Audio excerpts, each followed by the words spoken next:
So I made a video essay.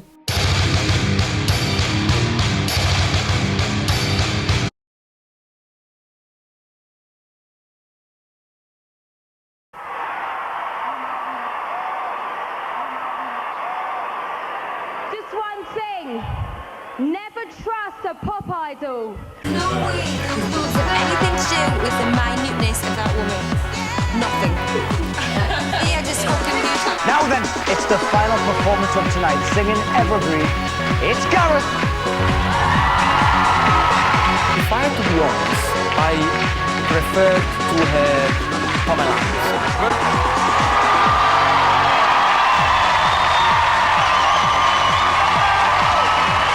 Welcome to this video I decided to make, discussing a 3-month relationship that happened in 2002 that played out in British tabloids that don't even exist anymore. It's gonna be a wild ride. As you can tell from the beautifully designed thumbnail, I'm talking about Gareth Gates and Katie Price today. If you were unaware or not alive yet, these people had a brief but very publicised relationship in the early 2000s, and it caused a lot of controversy in the media. We're going to talk about sexuality, virginity, gender, media tropes, slut-shaming, and Gareth Gates' hair, and we're also going to use some language that is very early 2000s and derogatory towards women, but please know all of this is quotes, they are not my opinions. Please remember this is also lost media. So there might be holes in my story, and lest we forget, the British tabloids are notorious for making things up. I'm just going to put a blanket alleged over this entire video. Please don't sue me. Katrina Amy Alexandra Alexis Infield, that is such a mouthful, was born in Brighton on the 22nd of May 1978. She's a Gemini queen, and I'm sure this British icon needs no introduction, but in case you've been living under a rock for the entire early 2000s, here we go. Katie Price actually modelled under the pseudonym Jordan in her early days.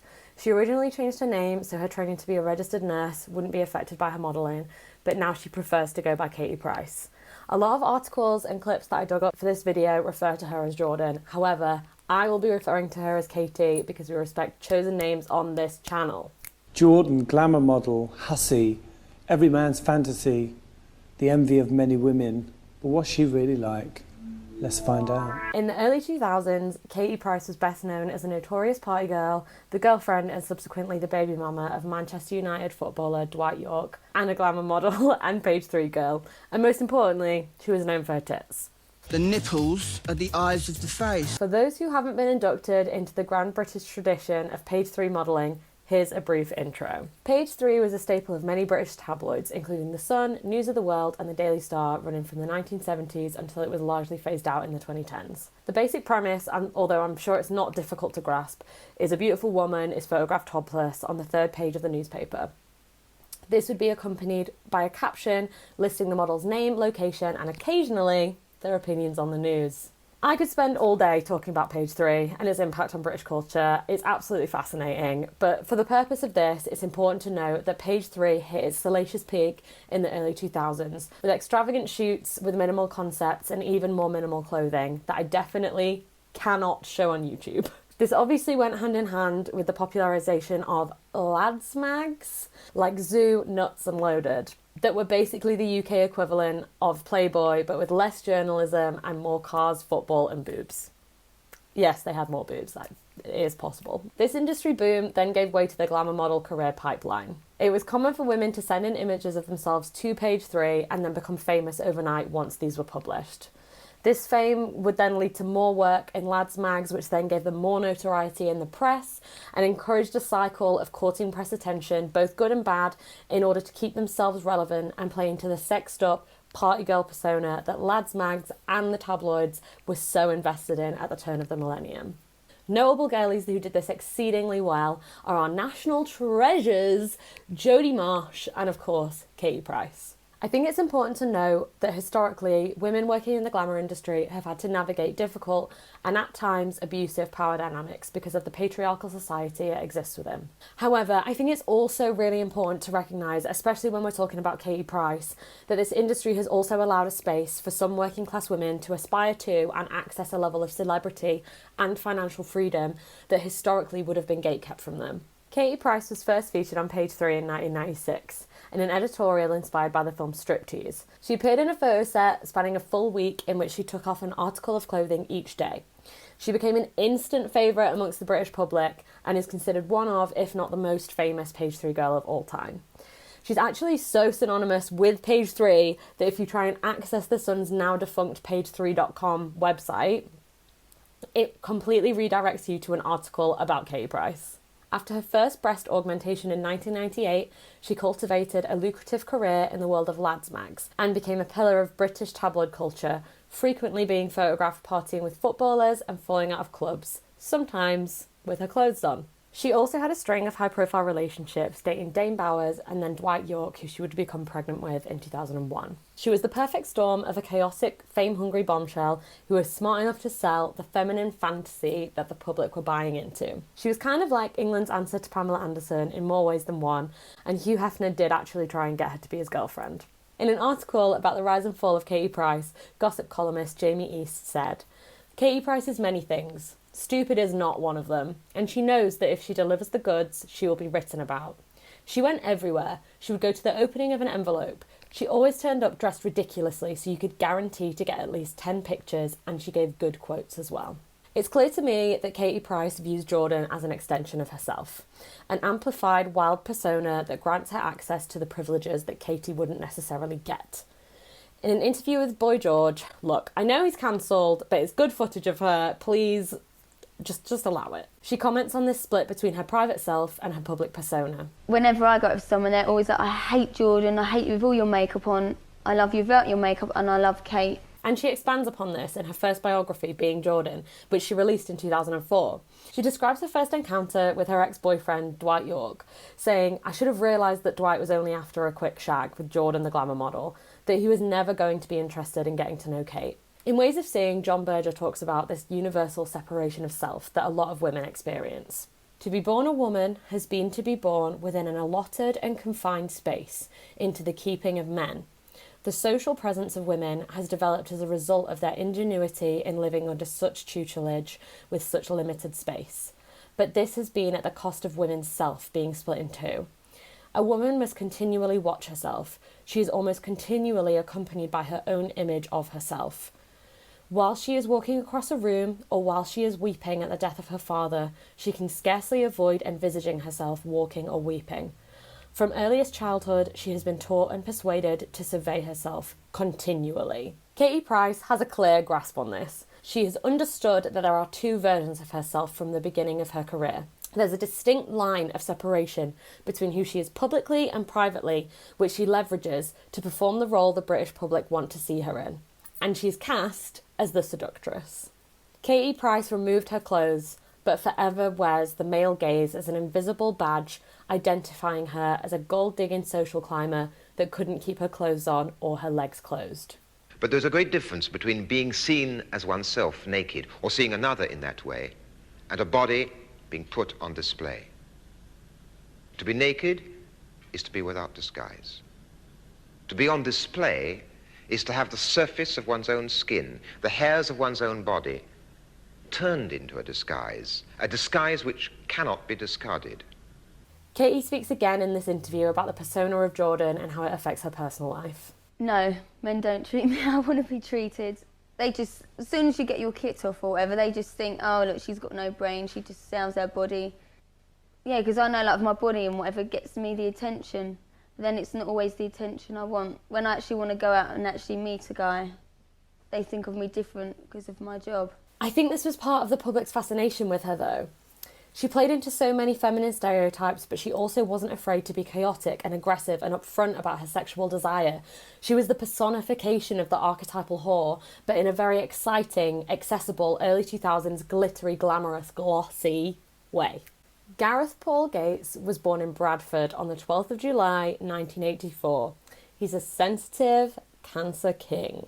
He absolutely skyrocketed to fame when he took part in the first season of Pop Idol, which aired between October 2001 and February 2002. If you're unfamiliar with Pop Idol, it was basically Simon Cowell's prototype for the talent show format that was so prevalent in the early 2000s. This format was widely unexplored before Pop Idol, though, and it made Gareth's overnight fame even more thrilling to witness. His fame was shared with Will Young, who actually ended up winning the first season of Pop Idol thanks to the public vote, while Gareth came in second place. However, Will did not have one thing that Gareth had. Teenage girls.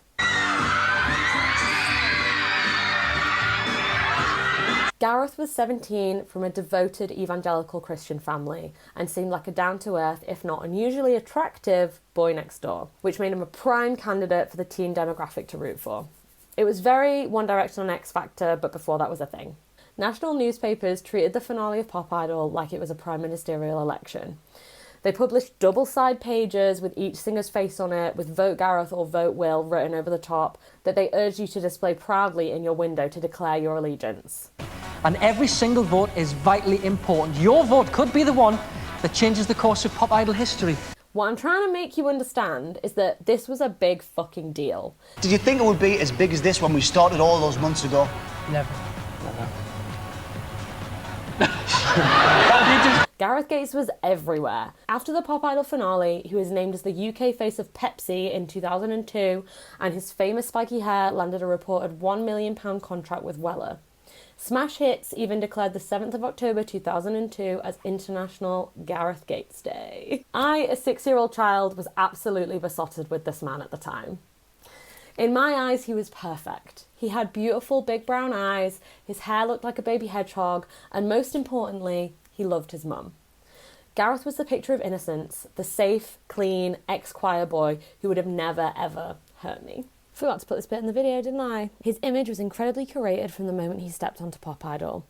His personality and persona was picked out like clothes from a wardrobe and laid out for him to wear every morning by Simon Cowell, and he was cast as the archetypal idyllic Madonna, ready to be consumed by the masses at all times. The image that was projected of me about being squeaky clean, that wasn't something I ever said. Another important thing to note about Gareth is his stammer. In Gareth's first audition for Pop Idol, he's almost unable to say his own name. My name is...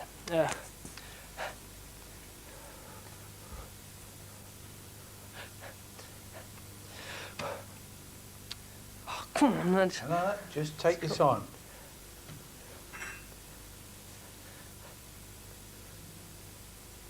Gareth Gates. This clip was played over and over and over again during Pop Idol's run, and it's still one of the main things Gareth is remembered for now. In his time in the competition, a lot of the focus on Gareth's performance was to do with how his stammer affected his speech, but didn't affect his singing. Everybody's looking for that something. Frequently, the judges would marvel at the transition he made from speech to singing, and it was even debated on the show if Gareth would lose his ability to sing because of his stammer and nerves. I would hope that if Pop Idol were to air now, Gareth's stammer wouldn't be treated in this way. However, I'm not confident that that would be the case. Of course, visibility and representation are super important, and I think it was and still is progressive for Gareth to share his disability if he chooses to do so. It's incredibly impactful for people with similar disabilities to see themselves represented in mainstream media, and it's something I wish would happen more. My problem lies in the simplistic way reality television narratives are constructed. Gareth's singing talents were treated as somewhat of a miracle by the show and were frequently used to reinforce harmful narratives depicting disabled people as innocent and in need of protection. His stammer wasn't seen by the show as part of a picture of a whole human being, but rather as a way to easily leverage and construct the image of a sweet, stammering and squeaky clean heartthrob. Treating people's disabilities as their defining characteristic frequently leads to them feeling infantilized and othered. And while I'm not a person with a disability, and I don't want to speak about this too much because I understand that every disabled person will probably feel differently about this issue, I do think it's important to include for context when we're discussing the public persona of Gareth Gates though, because it's so intrinsically linked to how he's perceived in the public eye. So, what actually happened then? Two celebrities, both unalike in dignity, in fair London where we lay our scene, from early 2000s grudge break to new mutiny, where celeb blood makes celeb hands unclean. From forth the fatal loins of these two friends, a pair of star-crossed lovers take their public life, whose misadventured piteous overthrows doth with their denial bury their parents' strife. Okay, so before I begin my recount of Gareth Gates and Katie Price's brief but iconic love affair. I would just like to preface this section by saying most of the information in this is taken from Katie Price's first autobiography. It's the clearest account of their relationship I could find, but please remember that that means this retelling is one-sided, so please take it with a pinch of salt. The year was 2001. Gareth Gates was newly on our TV screens thanks to Pop Idol, and Katie Price was at the height of her notoriety pre-Peter Andre as the partying glamour model who was currently carrying Dwight York's baby. As Katie tells it, she was getting ready to go out and the television was on in the background. Suddenly, I saw him, and I had to stop what I was doing and sit down. My makeup could wait. This bloke was gorgeous. Obviously, this was Gareth Gates. Katie's friend Sally was working on Pop Idol at the time, and through her, Gareth and Katie managed to arrange to meet up the next week. Gareth snuck out of the Marriott Hotel in London where he was sequestered into Katie's Range Rover, and she says in her book, I had that fantastic bubbly feeling inside you get when you fancy someone. And it genuinely does seem from her recounting of their relationship that they both really liked each other and that they had genuine chemistry. She said they would text each other and call all the time, and because they didn't want to be seen in public together, they would sneak around in Sally's flat for dates. He would send me messages calling me his princess and his honey, and very soon after we met, he told me that he loved me. He made me feel really good about myself. He was so loving and complimentary. He was always touching me and stroking my face or my hair or holding my hand. He may have only been 17, but he certainly could have taught Dwight a few things when it came to making a woman feel appreciated. Before I continue the retelling, I just want to touch on the age gap and power dynamics at play here. At the time, Katie Price was 24 and Gareth Gates was 17 years old. Katie claims in her book that she had no idea how young he was until it was too late, and she was in too deep. Obviously, the age of consent in the UK is 16, so this relationship was not technically illegal. However, when you pair the 7-year age gap with celebrity power dynamics, something starts to feel off. Katie Price was already a very famous and established glamour model at this point, and Gareth Gates had literally become famous overnight. He went from living in his parents' house in Bradford to dating the most desired woman in Britain within a couple of months. He'd clearly already heard of her and had probably developed a parasocial relationship with her public persona before they even met. In her book, Katie says, he'd told me he'd always wanted to meet me, but never dreamed that someone like me would be interested in him. When celebrities interact with the public, very often they're able to coerce and manipulate people easily. Being starstruck can lead people to act differently or let a celebrity get away with things they might not let other people do. We've seen this time and time again in influencer and fan relationships where fans are groomed to act in a way that influencer wants them to. They're manipulated into uncomfortable and sometimes dangerous situations that they can't truly consent to because they're swept off their feet by their favourite celebrity showing an interest in them. The only thing I've ever groomed is my 2 Persian cats. The purpose of this video isn't to cancel Katie Price. The situation is nuanced and I don't know the ins and outs of their relationship. But I do think it's important to acknowledge that this dynamic is very real and Katie's fame at least partially played into the beginning of their relationship. From what I've read, Katie seemed to feel quite safe and secure in Gareth's company compared to a lot of her ex-boyfriends who are incredibly controlling, manipulative and at times abusive. To be honest, her recollection of the relationship feels quite naive and innocent. She talks a lot about how nice Gareth treated her and how they'd hold hands. And the majority of the time, the way she speaks about the relationship does genuinely feel like two people who really cared about each other and found each other incredibly attractive just spending time together. Throughout this chapter in her book that I've been reading from, she does also talk a lot about the anxiety she has around her pregnancy as well. For once, I broke my golden wait a month before I sleep with a bloke rule. After 2 weeks of all this heavy petting, I thought it was time we went further. I really fancied him, and I also thought that if we left it any longer, my bump would be too obvious and we'd never be able to make love. Okay. She says, he hadn't mentioned the fact that I was pregnant to Sally, and I was hoping he might not know. And I kept thinking that at any second he would ask me about the baby, but he just didn't. It seems like she was struggling to reckon with his desire for her as a pregnant woman, and that she had a lot of anxiety about the ways in which her body would change over the coming months. Her worth as a glamour model was intrinsically linked to her body, so it must have been comforting to her that even while she was pregnant, someone genuinely took an interest in her and found her attractive. She describes the first time they had sex in a lot of detail, which I'm not sure I'm actually comfortable in recounting, to be honest.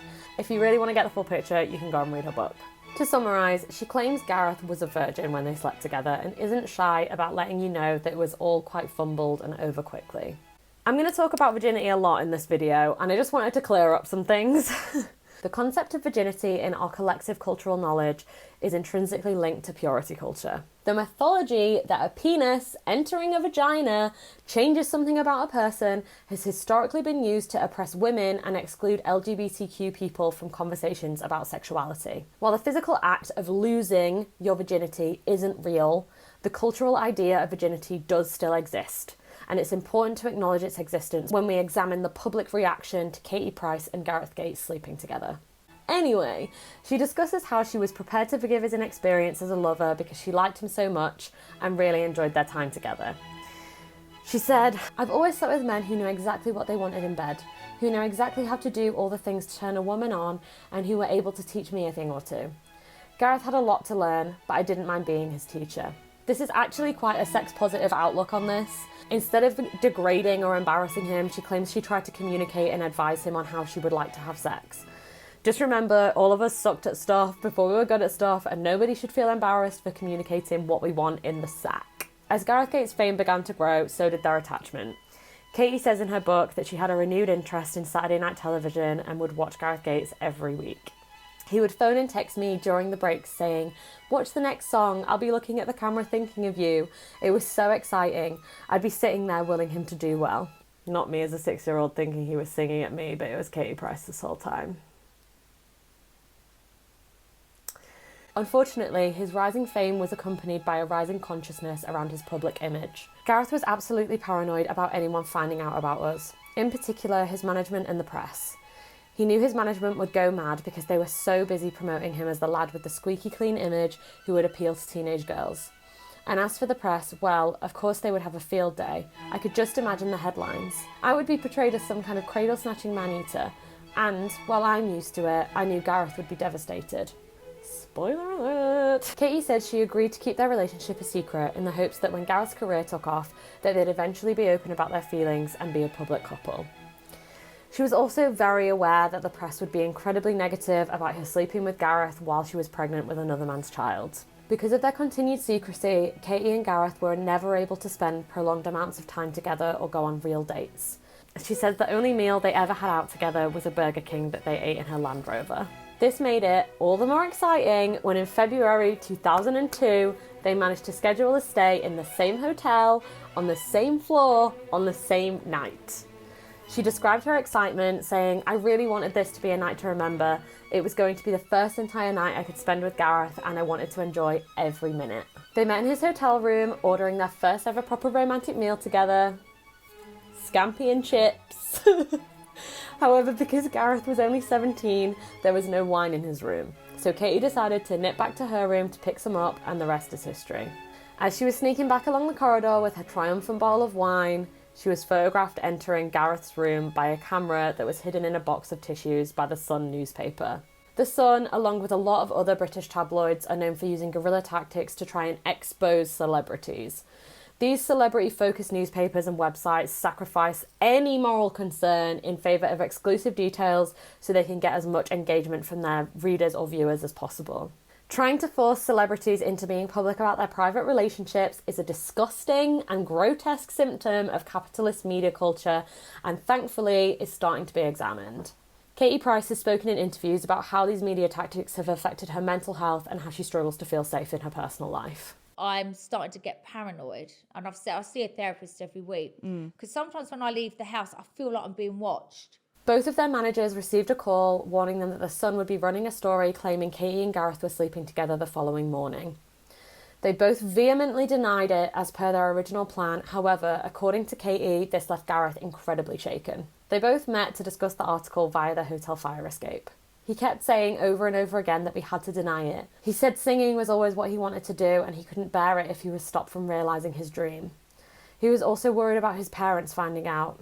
I think they were both quite devout Christians, so he said they would go mad if they found out about me. I told him that in the world we're both in, it was really hard to trust anyone, but I swore he could trust me. I would never betray him, to the press.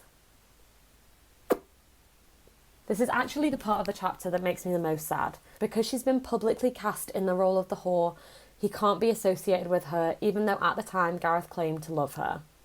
Overnight, he sees her as a dangerous woman that he shouldn't have been involved with. He isn't willing to risk his career for her, so instead he's chosen a path of lying to himself and the public about who he really is in order to preserve his image. This was the last time they saw each other, and he dumped her by text a few weeks later. They both kept the story quiet for a few months, but then it seemed like Katie had a change of heart. She claims in her book that the story was inevitably going to break in October 2002, and she only confirmed that they had a relationship. The story, titled Jordan, I Took Gareth's Virginity, broke in News of the World with a double-page spread recounting in graphic detail their sexual relationship. This was accompanied by a full-paged image of Katie Price in an undone blouse and lingerie. Sorry about the poor image quality. News of the World were phone-hacking bastards who were forced to close down in 2011, so most of their articles aren't archived. If you happen to have a copy of these articles lying around in your house, I would love to read them. Send them to me, please. The story was then published again by the Daily Star upon the release of Katie's first autobiography, Being Jordan, where she promised even more details about their private sex life. The headline read, Sex was too hot for Gareth, with the subheading, Pop Idol Gates howled in pain. This was accompanied by a double-page spread featuring 3 photos of Katie Price in lingerie. It's unclear to me if these images are owned by News of the World before. And I think it's important to remember that words can be taken out of context and exaggerated easily by media outlets to sell newspapers. But a lot of the details match up with her first autobiography, and it does seem very specific to have been made up by someone other than Katie. I hope I don't need to say this, but sharing details of your sex life without the other person's consent is a massive breach of trust. Katie Price knew Gareth Gates didn't want to talk publicly about their relationship. However, she, allegedly, used it to leverage and capitalise on her own self-promotion. I see my private life as my private life, and relationships between 2 people. Gareth Gates immediately denied this story and claimed Katie had made the entire thing up. He was adamant he'd only met her once at the Elle Style Awards in September 2002. According to Katie's book, they passed secret messages back and forth on this night, Gareth saying he still liked her despite the breakup and his song Any One of Us was meant for her. Girl, I know I've been such a fool. This News of the World article caused Gareth to be quizzed on his virginity regularly, as was the accepted practice in the early 2000s. I found this, quite frankly, inappropriate interview snippet where the reporter says, with a heavy heart, I told him I was going to have to ask a personal question, which of course he didn't have to answer. Is he still a virgin? He answered easily, without any stammer at all. I'd rather not answer that. Well, you didn't fucking have to ask that, did you, Lynn Barber? This scandal followed Gareth for months until he finally owned up to sleeping with Katie in July 2003. He appeared on the front cover of Heat magazine with the headline, I slept with pregnant Jordan, plastered across his face. And he's spoken several times about how he believes this scandal was the beginning of the end of his pop career. If I hadn't had lied, it wouldn't have been as big a deal. And, you know, family, friends, fans wouldn't have felt as let down, I guess. Do you think it affected your career? Yeah. Yeah. I mean, I've certainly had to warm people back to me, I think. Gareth Gates had well and truly pissed everyone off. But why? Why was the admittal of a relationship between 2 people the catalyst for a wave of vitriol that crashed into both of them? Celebrities maintain their fame and power by courting the press and public. Usually celebrities are positioned in one genre that they're predominantly known for. They might be a TV star or a singer or a glamour model. However, the real circulation of image and eventual embedding of a celebrity in our cultural lexicon normally comes from the circulation of significant information about that person. Staying relevant as a celebrity is a careful balance between staying within the boundaries of the curated image that you are expected to preserve and also providing a slice of realism at the right time to keep people interested. A really obvious example of this balancing act can be seen on reality television, where contestants are applauded for their talent and polish. However, they're frequently reminded that they can't be too perfect because the show requires vulnerability from them so the audience can identify and attach themselves to the contestant. Now I want to see what else there is besides this fierce body bitch. I tend to think that emotions are for ugly people. Striking this right balance allows celebrities to foster parasocial relationships with the public, where spectators feel like they know and relate to them and are more likely to be invested in them and their career.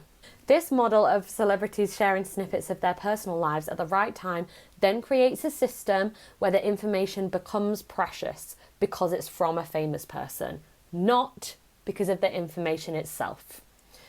Berger talked a lot about this in relation to art. He said that once a certain painting reached a high level of notoriety and monetary value, that they acquire a new kind of impressiveness.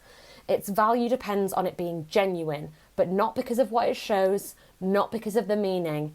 It's become mysterious again because of its market value. The same is true when we start breaking down Katie Price and Gareth Gates' relationship. What actually happened between these two people happens all over the world every day and isn't interesting information. A man had sex with a woman he liked, she thought the sex was subpar, and then he dumped her over text. The specialness of this encounter isn't rooted in reality, but rather rooted in their individual celebrity.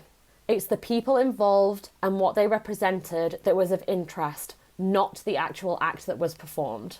In the early 2000s, celebrities couldn't directly communicate these snippets of information because social media did not exist yet. Personally, I'm nostalgic for the days when we didn't see billionaires publicly trying to fistfight each other, but I digress. This meant that celebrities were entirely reliant on traditional forms of mass media, like tabloid newspapers or tell-all interviews, to build parasocial relationships with fans and inform the public about their personal lives. This then meant that each celebrity's words and point of view were filtered through the lens of a writer or editor working on that piece. And when you consider, according to a UNESCO report, that in the year 2000, only 26% of global newspaper reporters were women, I think it's easy to imagine the impact that this had on how we view celebrities at this time. Frequently, celebrities were reduced to flattened ideas of themselves that promoted traditional patriarchal stereotypes. They became immortalised as a mystified idea of a person, a caricature, in the tradition of celebrity icons such as Marilyn Monroe or James Dean. Their aura had become a commodity, an object to be looked at, and because they weren't in control of their own narratives, they had to play along in order to stay in the good graces of the press. In his book, Celebrity and Power, Fame in Contemporary Culture, David Marshall argues that the development of celebrity is connected to the ways we make sense of our social world.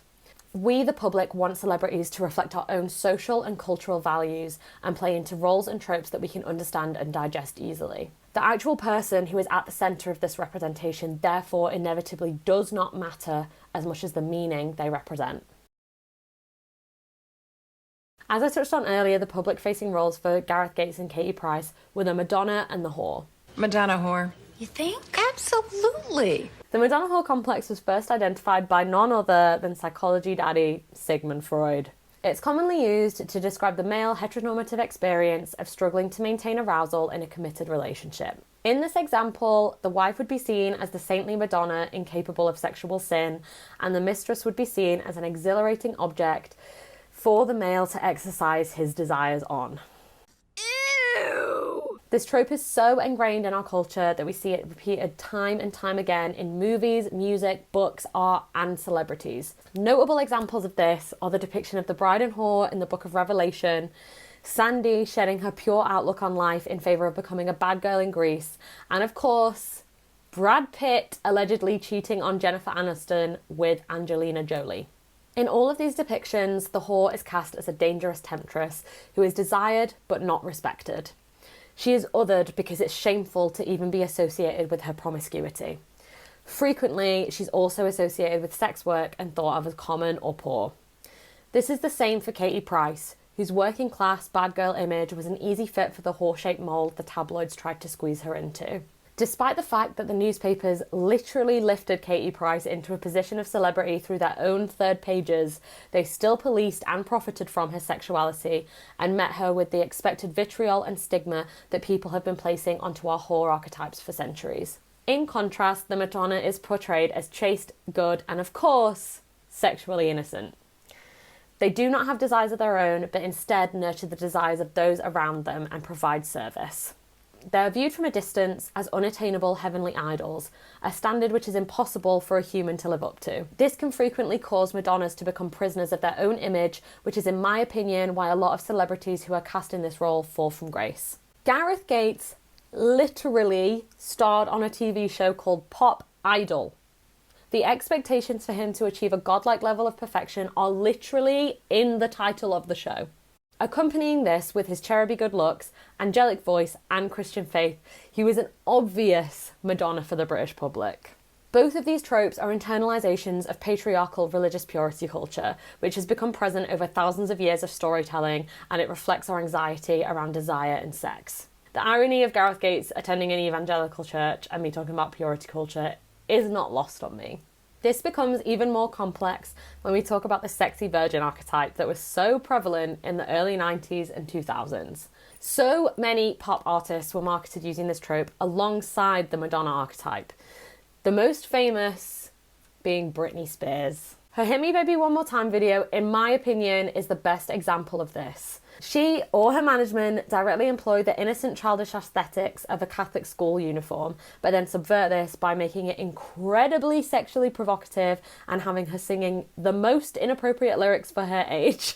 Coupled with this, Britney's virginity, along with so many other pop stars, was dissected and debated continually in the media. She'd said multiple times in interviews that she intended to wait until marriage to have sex because of her Christian beliefs. However, when she and Justin Timberlake split in 2002, he revealed in a radio interview that they had in fact slept together. Justin Timberlake is in the house, and I just want to ask you one question. Did you Britney Spears? Yes or no? Oh, man. Come on, man. Okay, I did it. No, Justin Timberlake was basically heralded as a hero for this. He went on to profit from their relationship and breakup throughout his solo career, and only recently, after the fight to free Britney Spears from her conservatorship, has made an apology for humiliating her. With his admittal, Justin Timberlake changed Britney's narrative in the public eye. She could no longer be seen as a Madonna, and was publicly shamed for sleeping with her boyfriend. Employing another well-loved archetype, her career and public image then pivoted to portray her in the whore role instead. It has become the case that once a public figure that was previously thought to be innocent and virginal loses their virginity, it is expected to be reflected outwardly. It's incredibly common to see female music artists completely change their style and sound after they've come of age, whatever the fuck that means. And it seems like almost overnight that these polished pop stars turn into bad girls who are now completely defined by their love of sex. Some people have said this transformation is empowering and liberating, and I totally get that. Seeing women's sexuality reflected in media is a positive step. However, as I said before when I was talking about Katie Price, it's still spoken about in a taboo, controversial and reductive way. These women are cast as the whore and lose all the respect that they once had as Madonnas, but are still expected to be grateful for their spotlight and notoriety. Lastly, this good girl gone bad trope also reinforces the idea that once you've lost your virginity, everyone can see it. Everyone knows and you have to display it, either with shame or overtly sexual messaging, but these are the only two options. It's these limited boundaries that make the concept of virginity so damaging for so many people. Unfortunately, a common side effect of parasocial relationships between celebrities and the public is a feeling of ownership. This frequently manifests in the public feeling entitled to having an opinion on and access to celebrities' personal lives and actions, because they believe they should be sacrificed and made public when a person is anointed with fame. In the case of Katie Price and Gareth Gates and the celebrities we've discussed previously, I really believe that the public was outraged by the fact that they had sex, number one, because they wanted Gareth Gates to stay in the illusion of purity they'd already defined for him, and number two, because they believed someone in the Madonna role, like Gareth Gates, should have never come into contact with someone cast in the whore role like Katie Price. Frequently, in the articles I've read about Gareth and Katie's relationship, his virginity is framed as something that has been taken from us. Part of the sexy virgin marketing trope is the idea that maybe you could be the one that they lose their virginity to. The fetishization of virginity could be a whole other video topic, and I don't want to spend too much time on it, but I think it's fair to say that in the West, a person's virginity has been heralded as a prize to be won. And Madonna must protect this at all costs in order to preserve the image of their heavenly aura. This is similar to fantasies that the British public have historically had about marrying into the royal family. Their title and virginity can be worn by the right person, and you can absorb their celebrity aura even just temporarily. Abigail Thorn has an amazing video on this, which I will link below. But Kat, I hear you shouting, that only applies to men. Men can stick their cock in anything. And usually, yes, I would agree with you. But Gareth Gates isn't a man in the scenario he finds himself in 2002. He's an idea, a role, a trope to be observed, remember? He performs the expectations we have as a society. It seemed to get blown out of proportion, like, so what? Do you know what I mean? It got made bigger, a bigger deal than what it actually Yeah, but that's was. because of where Gareth was at that time, this pop star that every teenage girl loved. His virginity is the physical manifestation of his purity and innocence in the eyes of the public. It was directly tied to his shiny pop idol status, and it's gone. Not only that, but now we know he's capable of lying about it as well. Not Madonna behaviour. Again, I would just like to clarify that virginity is a social construct, and I believe we would all be so much happier if we put so much less weight on it. But I do think it's important to talk about it, as the concept of virginity still exists in a lot of people's minds as something you cannot get back once it's gone. Just like Gareth Gates cannot now become a Madonna again because he's shown us that he is flawed and real and a human being. So, the first thing Gareth Gates had to apologise for was moving out of his lane as a Madonna. Okay, cool. Not irreparable. But the second thing is so much worse. Gareth Gates has been stained. He's been tainted by Katie Price's aura. An untouchable idol and a common whore should not mix in the minds of the public and the press. He even declared this himself. When lying about not sleeping with Katie Price, he said, quote, "As if it would be Jordan when there are so many lovely girls out there." Gareth knew that Katie Price was not the girl the public wanted to see him with. She wasn't respected and sparkly and pure like the woman he was supposed to be with.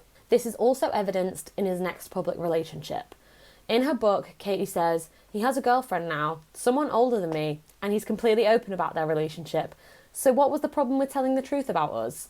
The problem lies in their respective roles. Katie was the public's mistress and Gareth was the public's wife. In life and pop culture, these two archetypes do not mix, let alone fall in love. They're for the entertainment and pleasure of the husband, the man who is in control of them, just as the public was in control of Katie Price and Gareth Gates' celebrity status. In the public's eyes, they should have been like magnets who repelled each other, separate entities who inhabited separate worlds, but they weren't.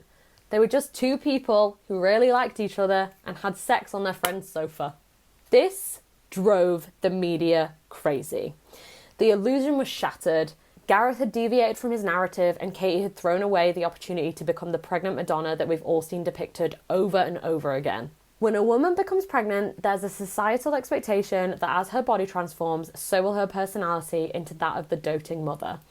It's kind of like the good girl gone bad trope that we discussed earlier, but backwards. We expect pregnant people to become the Madonna by default and develop an entirely new personality based on service and chastity, but Katie Price, of course, did not. You can still sense this unease now when people talk about Katie Price. She encompasses too much, and people see her as a threat to social tropes. She's a mother and a businesswoman, a strong woman and a victim. She is loud and vulnerable. She is a fucking loose cannon. You can see it when, usually men, interview her, that they want the presence of Jordan there, but they don't understand what to ask Katie Price, that they see her as an image, a facade of glamour, an idea about sexuality, a pair of tits, but not a real person. This very ordinary girl with a very extraordinary cleavage has been one of the most famous, iconic figures in this country. She spoke openly about having sex with Gareth Gates while pregnant with another man's baby, and the tabloids used this to strengthen her whore stereotype and bolster the accusation that Katie Price seduced innocent cherub Gareth Gates into bed and stole his virginity from the British public. Nearly every article I read on their relationship wrote the word pregnant in capital letters or bold. They described it as wrong that she would sleep with another man while pregnant. They sensationalised her body and made it seem dangerous and shameful. She even directly responds to this in her autobiography, saying, "I know some people will think that me having sex with Gareth when I was pregnant was so shameful, but I didn't find it so. Just because you're pregnant doesn't mean you go off sex, and in any case, I had strong feelings for him." And that's the tragedy here, isn't it? It's just two people. They fancied each other, but they couldn't be together because of the anxieties that we have around the purity and women's bodies and ideas about sexuality that aren't good for anyone. We bestowed rules upon them that they had to maintain in order to keep our interest, and then the second they stepped out of that, we hated them. They're three-dimensional human beings, and they and so many other celebrities deserve better than the stereotypes that we assign to them. These ideas and tropes don't just affect famous people. They also inform how we treat regular people in our day-to-day lives. I'm sure we have all catalogued our own personal Madonnas and whores, but I think it's time to adjust our expectations that people can be both, neither, or something entirely different than they were yesterday.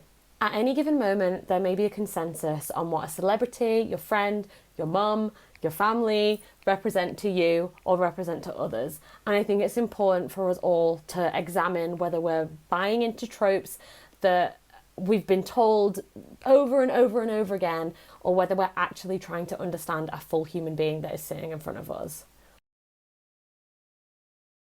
Katie Price still remains an incredibly divisive figure and has transitioned between both the whore and Madonna tropes throughout her career thanks to her numerous marriages and children. To be honest, I could, and I would like to, make a whole other video discussing her various autobiographies in life, so please let me know if you want that, because I do. She became a best-selling author, writing 9 biographies, 12 novels, and 24 children's books. She launched clothing lines encompassing loungewear, lingerie, and jewellery. She also had a children's clothing line, an equestrian range, perfumes for both men and women, and a nutrition range. She has also starred in several reality TV shows and documentaries about her life, and came runner-up in the search for the UK's Eurovision entry for 2005. She also got recognised by Kim Kardashian on a plane in 2009. Katie Price hasn't been having a great run in the media or her personal life recently. You know, I was held at gunpoint with Junior Princess in South Africa. Yeah. My mum being told she was dying. My German Shepherd got killed on my driveway. My horse got killed outside my house on the dual carriageway. Harvey had a kidnap threat. Then I caught my husband cheating again. But she's recently started a podcast with her sister and keeps talking about her big comeback. Gareth Gates was dropped by his record label in 2006 and still sticks to the narrative that he quit his recording career because of the Katie Price controversy. When trying to stage his comeback in 2007, he was applauded by Jonathan Ross for boffing Jordan. I heightened the awareness of stammering. That to me is my greatest achievement. That, not sleeping with Jordan. because that's great, but I'll be honest with you, if I was 22, I'd put that at the top of the list. He qualified as a speech coach and course instructor, and also has a YouTube channel where he speaks about topics such as his stammer, his kitchen makeover, and treatments for his hair loss. He's also worked extensively in musical theatre and cruise ships. Most recently, he's been playing Squidward in SpongeBob the Musical Tour. Yeah, I didn't think that was where the video was going to end up either. But scandal still crops up every now and then, the last time being in 2017, when Katie Price was asked if she would consider sleeping with Gareth Gates again. She responded eloquently as ever by saying, "I would do anyone if I wasn't married." Thank you so much for watching. I know this is like longer and wordier than any of the normal videos that I make, but I just bloody love doing it. So let me know if you want some more or something. Cheers.